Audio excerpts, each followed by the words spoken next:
May natira pa akong patani, yun nabili ko noong isang araw. Kaya ito naisipan lutuin. At para may dagdag na buto, namitas na din ako yung tawagin naming kardis o kadyos. Dumagdag pa itong sitaw, yung maiksi, tuho sabi nga nila. Pinutol yung medyo sariwa pa at yung magulang kinuha pa rin ang buto. Para hindi masayang, ulam na lulutuin, madaming buto. Sa palayok na lulutuin at luya unang salang. Pinaalatan ng bagoong pritong isda na sahog 2 piraso ayos na.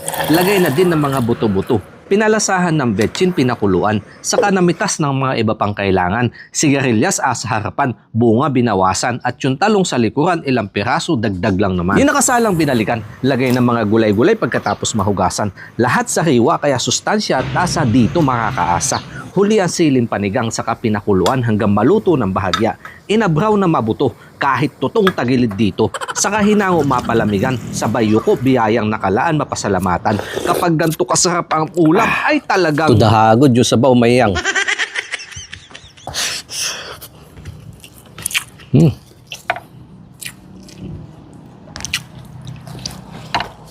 Sabi. Sarap.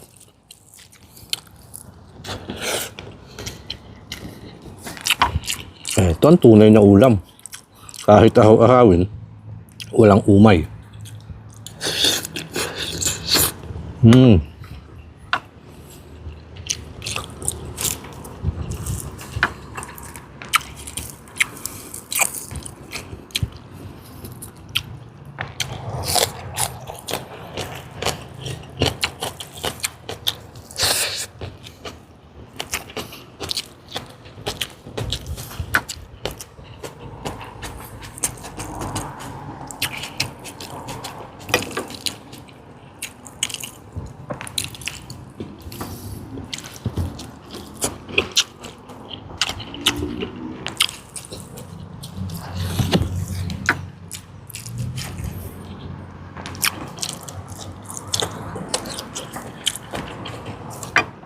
Sarap po ng mga gulay. Matamis-tamis. Iba talaga lasa basta sa kiwa. Amen. Papalamigin ko lang.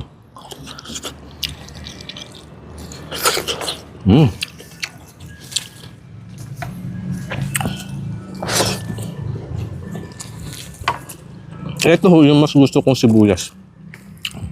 Laso na ang tawag namin dito. Yung isa kong ginagamit na panluto, yung maliliit yung kanyang punot saka yung puti. Ito yung murang sibuyas.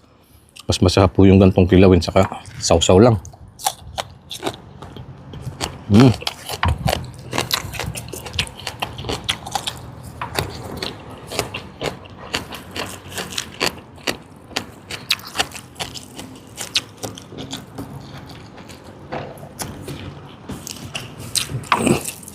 Mas masarap po ito.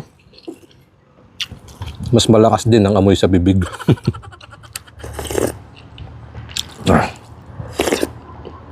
Ang gabi.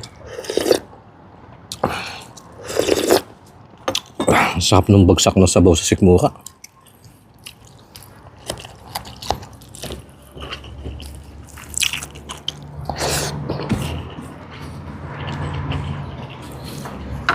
Hindi ko na ho pinapalaki yung mga talong ko, panggulay. Ganito lang, yung medyo bubot. Mas masarap po kasi siyang gulayin para sa akin. Para isang sausaw, isang subo.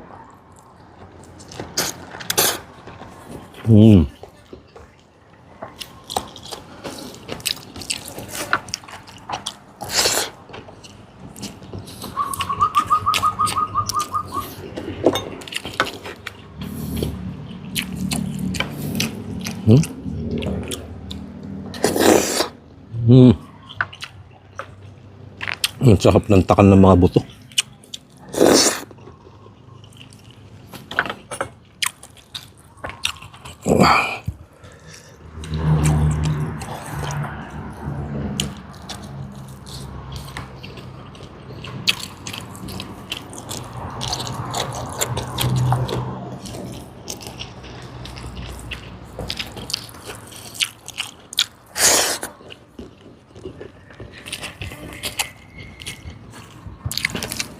Mas maganda ho ang pagkabusog kapag ganitong mga ulam na kahain, yung mga kinamulatan. masabi mo talagang solve.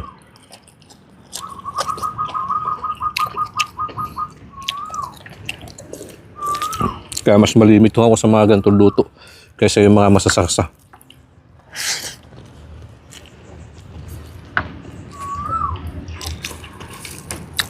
Isa nga din pong purpose ko dyan para masanay yung aking mga anak.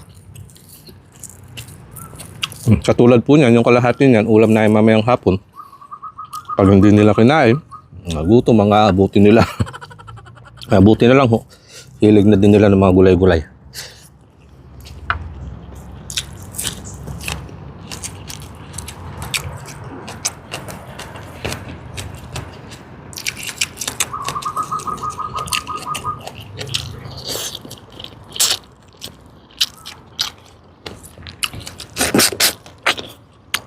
Pag umaalis nga po kami dito sa bahay, yung bahay naabot kami ng mga ilang araw. Ang pagbalik namin, may naganda request nila, sabi nila, "Tatay, cook ka na yung food."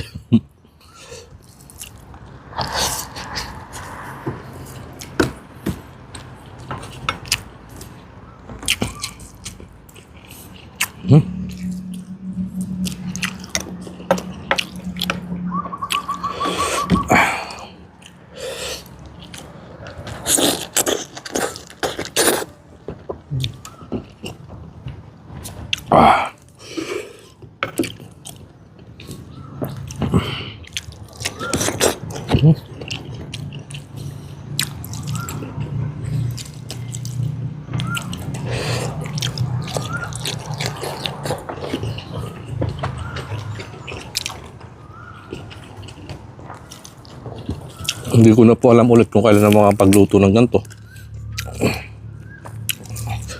Dahil baka matagal na naman ulit ako makakatsambaho ng buto ng patani.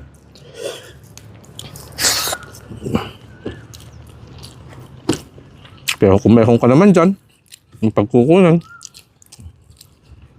subukan mo din po yung gantong inabhaw na mabuto. Kain po tayo mga kanayon.